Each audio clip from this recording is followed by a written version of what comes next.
We first discovered our industry was changing our climate at the end of the 19th century, and ever since, the data has been rolling in, and now climatologists, glaciologists, mathematicians and the rest all conclude we're on the brink of collapse.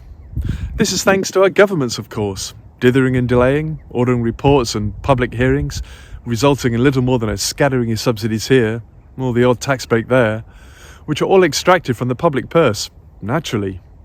And it's thanks to business too, they who follow the quickest path to profit, no matter what.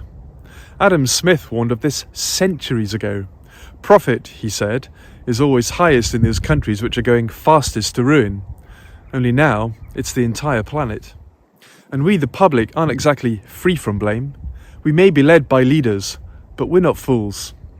We are a democracy, and how many of us placed our vote for green policies at the last election, or think about the climate crisis when buying goods? Not many. And now, the chance to change direction has almost gone.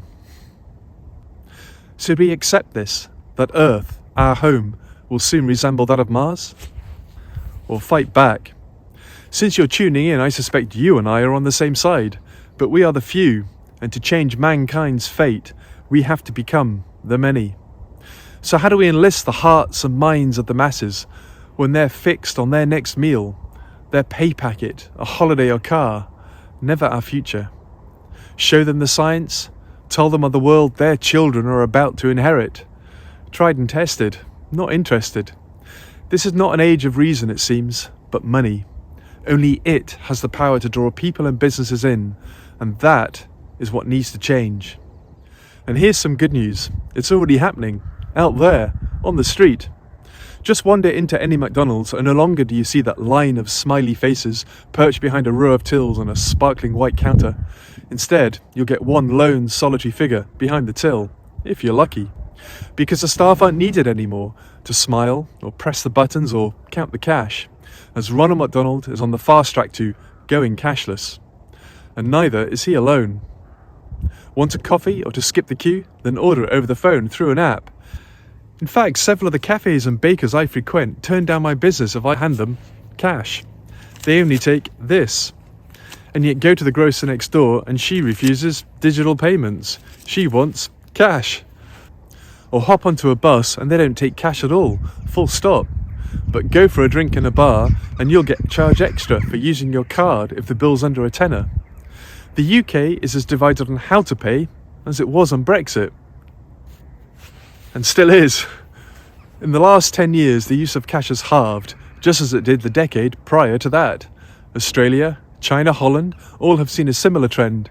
Denmark, South Korea, even more. In Sweden, 70% of consumers say they would happily manage without coins or notes altogether, while half its merchants expect to stop taking cash by 2025. And this data was collated prior to the pandemic, when people didn't want to touch dirty notes. Less than 20% of transactions on the street in the UK are now performed using cash, and it isn't hard to see why. For consumers, it's the convenience. We don't have to keep digging around for the right amount or have to lug it about town for fear of being shortchanged. Digital payments are always there. It weighs nothing, and neither do we get fiddled at the till. It also allows us to keep every receipt on file and is instantly accessible, unlike those coins we lose down the back of the sofa. For business, no brainer. No hassle cashing up anymore. A huge saving in time, not to mention the issue of cash going missing from the till. And then there's the time they save too, in counting the change at every sale, or having to walk to and fro to get cash from the bank or deposit it. It's already there, in the vault. As to banks themselves, it's all down to the savings. It cuts distribution and maintenance costs, not to mention reducing the chances of getting robbed. And for governments, they don't have to pay for the logging, pulping, drilling, the mining, minting, or the forging, pressing or processing or storing, which all brings down the costs for us as taxpayers. People, businesses, banks and governments are all speedily shifting towards digital payments because it makes every sense. However, our illustrious leaders have failed to recognise its true potential. You see, when we pay through the internet or place our card, phone or indeed watch up to the payment system, it registers the vendor, the time and place, the purchaser, who they bank with, and that they have adequate funds, all before the money is transferred. Now, as it recognises both the vendor and purchaser, unlike notes or coins, or feathers or salt or cider for that matter, there is no reason why the software cannot calculate different rates of tax for individual businesses as opposed to the universal VAT rate we have in place. What's more, currently, if any business does not submit the unique tax code, it's illegal, as it makes it difficult for the other half of the contract, businesses that is, to claim back their tax from the government, raising their price by 20%. Now let's take this a step further, and we were to record every transaction by their tax code. Consumers don't have them, so it's not our privacy that will be infringed, only businesses. Then if we link their unique tax code to the sustainability of their business and adjust that rate of VAT accordingly, the greener the business, the lower the VAT, remember, then what do we have?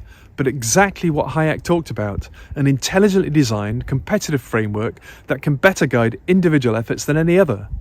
Do you see? By making businesses compete over the sustainability of their brands, it opens the sluice gates for any capitalist to profit from preventing climate change, and at the expense, let me repeat this, at the expense of those businesses who are not pulling their weight, not us, the taxpayer.